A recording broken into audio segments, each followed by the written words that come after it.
All right, back to Elliot. I was looking at Bueller position. I was like, I can't remember what that was about.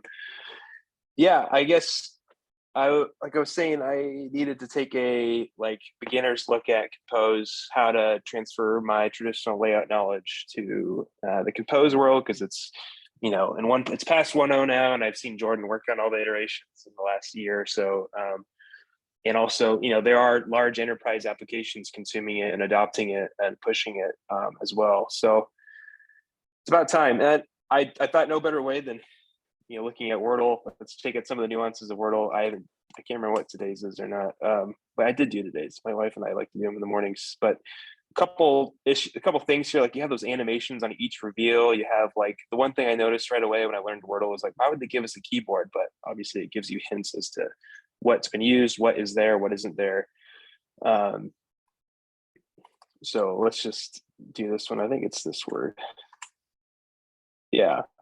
It's a couple things. Even if you were to spell it like incorrectly, it give you like animation states and like I said, there's a reveal. If you were to spell the wrong word, it would shake on you. So those subtle animations, as well as like the state management that you can imagine goes on here, can get pretty complex pretty quick. So I thought it'd be a good challenge. Not to mention, it's a grid layout here and also a grid layout there. So that's also a really trivial thing to do and in our traditional layout world. So let's transfer that to Compose, and luckily I'll save you all the logic of building out the actual game itself because it's that's not fun to look at all. Just look at the screen. Let's see. And I'm sorry, David, but this is using the Compose navigation library. It's actually pretty swift. It's pretty slick, not swift. I don't know. I just actually finished up a lot of the work here the other night, and I feel like I'm still missing some concepts. But obviously, you hoist the logic out. You have like your main screen. You have your traditional view model, like you would in normal development. The big differences here is now instead of observing like live datas or state flows, you're transferring them to states. So very similar to Swift UI, and they have some nice extension functions here. Like I use state flows primarily now, and they give you a great extension function out of the box to use. But I don't really want to get into that. What I do want to get in is just like, how would we build a simple state here? This is very ugly UI, but the idea is the same. Everything works. I gotta move this screen here. Everything works like you'd expect. I mean, you have like the ripple animations. You have the states getting updated. I hope this reflects. Yeah, we have this subtle UI going on here. And actually have like a static collection of words here. So it's kind of fun to actually still play the game when I want. But let's see. When you like add a bad word or an invalid word, it's supposed to shake. Yep, shakes on you. So let's just talk about building the grid layout, which didn't come like, I don't know, building it initially wasn't obvious to me. You see a lot of examples where it's just one big column, the entire screen. If it's not scrollable or it's not a lazy list, it's just a column. So that's what I was kind of going with. Same terminology as Swift. We have modifiers to adjust the UI, and then you have like a vertical column regardless. And you actually see the UI will update in real time, which is cool for some subtle changes. So the grid, very simple. Well, I guess it's probably worth going over the state, just what it looks like. The state is just the attempts, which is each row is an attempt, and it's either pending and valid, correct, or pretty sure that's it. You have like letters, won't go there, but I'm gonna paste this open source if you guys want to check it out. It's pretty straightforward. And then we have a keyboard, so it's just the UI state. We're representing the rows of attempts, and then the keyboard in the bottom.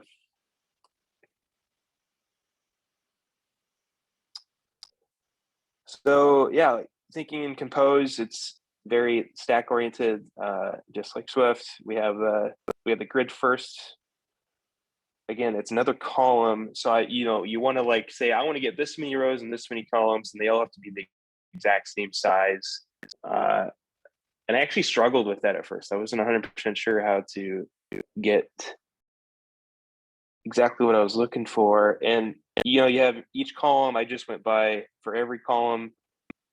Sorry, for every horizontal column, we have every vertical column, we have so many rows in that same column. And they have, see, the beauty of it all is actually in the boxes. So these are just traditional boxes, which I thought was nice of Compose to give us such a simple component out of the box. See what I did there? But the nice thing here is that you can automatically set the aspect ratio, which gives us the 1-to-1 boxes, and then the weight is really exactly what I was looking for in order to get what the boxes need. Let's see here if I can just run that quickly. You can see without the weight, it just smushes together, or I think it wraps it actually. I'm not 100% sure. Our aspect ratio might save us too. What does that look like? Oh yeah, it looks terrible. I don't even know what it's doing. Like, because we're doing aspect ratio 1, I guarantee it's just the entire screen size.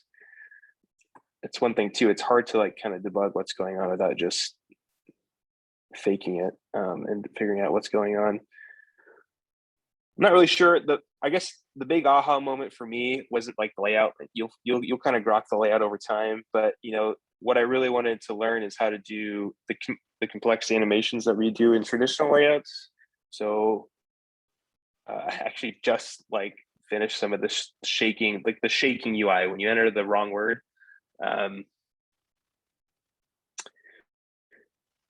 Let's see here. I'll just break it down step by step. The letters are when we're now in between each box here. So I'll wrap up here quickly, but this is kind of the cool moment for me, at least, when trying to determine how to update UI. Because at first I was like, Compose is driven by state and state changes. So how do you like just get a little animation to run? I just want like something to shake and then return, right?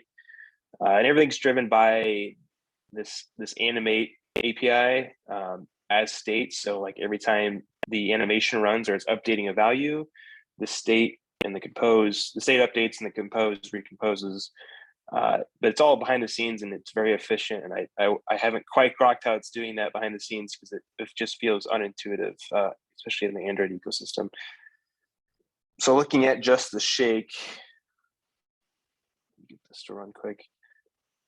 You see here we have Shift X because the shake is really just the translation of the X value.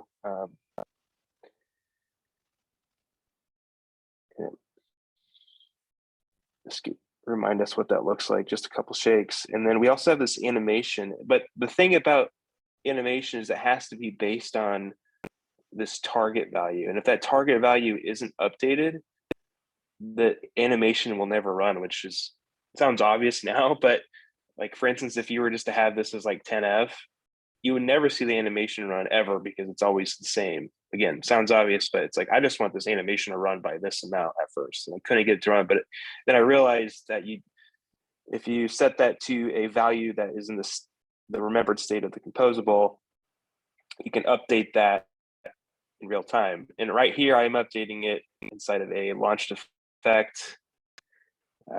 There's actually a bug, but this is merely just to get the point across that in a launched effect, you can think of it as just like that, a side effect. You launch a coroutine that is ran and the scope of it is tied to the composable itself. So it's really simple. Like I just want to shake. So you base the coroutine on the letter that is getting spit out. But first you say if it's an invalid word, which the key itself can be part of an invalid word. That's kind of the state that I've been working with. You launch the coroutine, you repeat the coroutine through this little loop 3 times, which is nice syntax for coroutine world. And I don't think this is the cleanest way to do it, but I was like, if it's steady or it's like at its steady state, we just automatically set it to 10, wait 150 milliseconds, and then just go back and forth, left and right. And the cool thing is I don't have to worry about the updates of that value. I just have to say, hey, flow animate from this number to that number, and this API, the animate API, does all the heavy lifting for you, which there is abstractions like this in traditional Android world. It's just not all consolidated in the same area because there's a bunch of different ways to run this. But the docs that they have for Compose is pretty straightforward. So I'll wrap up here. I know Eric's yelling at me behind the scenes. I can't see what he's saying, but this was the big aha moment, because it's like I can update the state inside of the composable and have it return back to its steady state and be in full control of that, as opposed to like having to think of like, do I need to like create a state for each little shift? No, it's really just a matter of dialing in this value and then tying it to the modifier, because you actually see the shift animation is then tied to the graphics layer of the modifier of that box. You can some pretty cool stuff. Like I've seen some really cool stuff in the Compose world on Twitter that obviously goes way far and beyond than what we see here. So yeah, I don't know if that was super helpful, but that's just an amateur's look into Compose. I'll share this link out.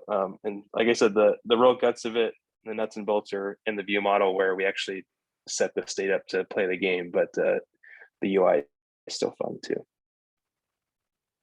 I won't go into Snake since we're out of time. All right, awesome. Do we have any questions about that? Did you mess with any other animation specs outside of tween for getting them to bounce like that?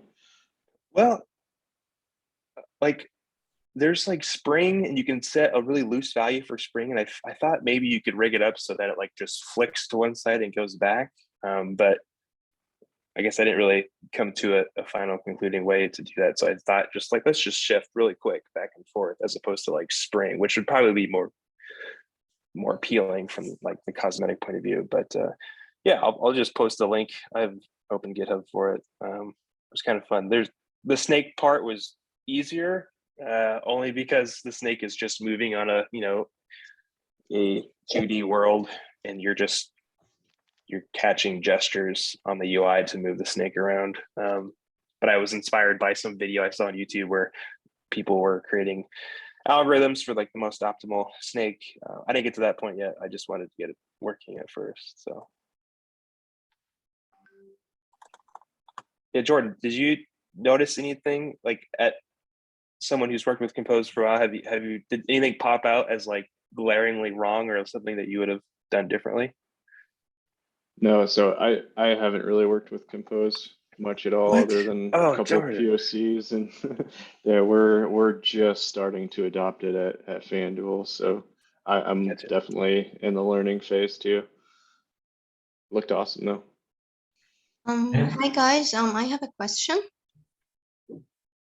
Yeah. I saw that you are using view model. Are you using the MVVM or the MVI architecture with Compose? It was traditional MVVM, but it's not. I guess it's not traditional because I'm not using live data, but I'm using state flows. Same difference, just some different API structure there. Okay, so would you recommend for Compose going into MVI, or would you stick to the architecture that you are using? Because when I was reading, and I'm fairly new to Compose, I did see that some people are recommending MVI because they're based on states, as you said. So what do you think of that? Honestly, that's like I've been a part of that conversation so many times I can't keep count anymore. And I've largely fallen on the idea of like, you got to follow what is most consistent and testable for your team and what people are most in tune with. I found that MVI like can scale in a really, really bad way. I've seen some very bad examples. It's hard to get MVVM wrong though. Like it's really hard to, it's hard to scale. And yeah, I get what you mean, because I did try MVI and I ended up with 6 classes for a loader. So I think I understand where you're coming from. Okay, thank you. Yeah. I had a quick question, Elliot. In your launched effect, basically you had like the hash code for the letter. Does that matter, or could you just done like unit? Well, that was actually one of the issues I ran into. Like when the compose, like for instance, when the compose first composes, if that value doesn't change, that launch will never happen again. It'll just run once and be done. But which actually, now that I say that, I had that issue because I had the if statement inside of the launched effect. I guess quickly show my screen. I don't know if we have much time, but the issue was, where is this at? Yeah, this I think you can do just, you see this a lot, or you see like true just for it to run regardless of the state. But my issue was originally is I was like doing this. I was like, if. Oh, I see what you mean. Well, it's a much bigger issue, so I'm gonna remove this code because it's not liking it anymore. I was like, why isn't this running? I just want this to run every time the composable hits. I want it to run, but the issue is if the letter box doesn't ever change, then this launched effect won't run again anymore. Whereas if I just pull that if statement out, it only runs when I absolutely need it to, and I don't have to worry about like the key changing. Because if you notice, it's basing the entire, which I'm not 100% sure like the ideal approach here. This is probably something that felt incorrect, but it worked, and I've seen some examples. But you see a lot of that, like unit, just anything to just get it to run. But I am pretty sure the correct way is to be like UI state, or like an actual value that's mutating across your view model, as opposed to just running it. But I think the entire idea of launched effect is like, this is a site effect that's running and updating the composable and interacting with state. That was like the one thing I wasn't sure about either. But it probably should only be if the value changed, right? So that the diffing model can resolve that this component has actually changed. Otherwise, if you do it all the time, then it's doing a lot of extra work. Well, that's a good point. That's actually that was my gut reaction. So like you would say if the letter changes, and you do like if the letter is, not valid. The problem is like once a composable is set, so for instance, this next letter I'm going to insert, it only updates that singular, like again, this is my naive understanding of compose, but like this is the only thing that actually updated, whereas all of these are steady now. So like, for instance, now that I pushed enter here, the code hasn't updated, but it wouldn't have ran because it doesn't know that these other letters are also incorrect. And now that I'm saying it out loud, that totally doesn't make any sense at all. So like I said, there's still something to understand here, but I ran into this is my initial reaction to it, because I was like, every letter I want to run it, or I could say, well, even that may not even be true, right? Because I only want to run it if the letter is not a valid word, or if it's incorrect, actually is the specific state I'm looking for. But I don't know. I got a lot of wrong answers there for you, but thanks. I have seen, for what it's worth, Parshav, I've seen a lot of examples like wrapping all of these launched effects with units in an if statement, and that's exactly how they run it, because they're like, if this current state is this, then just hit it. But I think what you're saying, Josh, is also true. I just haven't found a good example of it. They act as like good constructors for a composable too, to some extent, because they get launched like as soon as it composes once. But then I still haven't been able to find a good key usage, basically. I'm both surprised and not surprised that it actually works this way, because this reminds me of how Flutter works with the animations. But this is not how SwiftUI works with animations. And I'm kind of surprised that Google went this route. Because if you think of what an animation is, right, it's some initial state, some final state, and then some curve to interpolate between those two things, right? And since you already have a diffing model with the tree, you have the initial state and you have the final state. So in SwiftUI, all you need is one line of code, .animation, and then it animates automatically. And you can pass it in the curve, and then it will do the animation curve. And you can also apply an animation modifier, and then it will do a different animation. And that just seems a lot simpler than the Google way of doing it. I think the block that we're looking at, the launched effect, was purely for like coroutines. It wasn't specific to animation. So like it lets you do like asynchronous work without blocking the code underneath, basically. I had to spin up a coroutine to update the shift value, because like animations out of the box work well when transitioning from one state to a completely different state. That's the way most of the API operates. But like, say if you want to update the state the way it is, you have to like tweak values on a separate thread and let the composable react to it, as opposed to like tweaking the state. Because like, how do you say I want the button to shake? You're going to say like, update this button to a shake state, and then you have to like take it back out of that shake state. No, you'd just rather, you know, trigger the animation like what Josh was saying. I should have showed off the actual rotation effect, which is doesn't need a launched effect. It just animates the float because it's in a different state now. It's like in a valid word state where you didn't need to launch an effect. I would recommend looking to the code though, and you get an idea as to what's going on. Cool stuff. I gotta go, guys. Have a good night.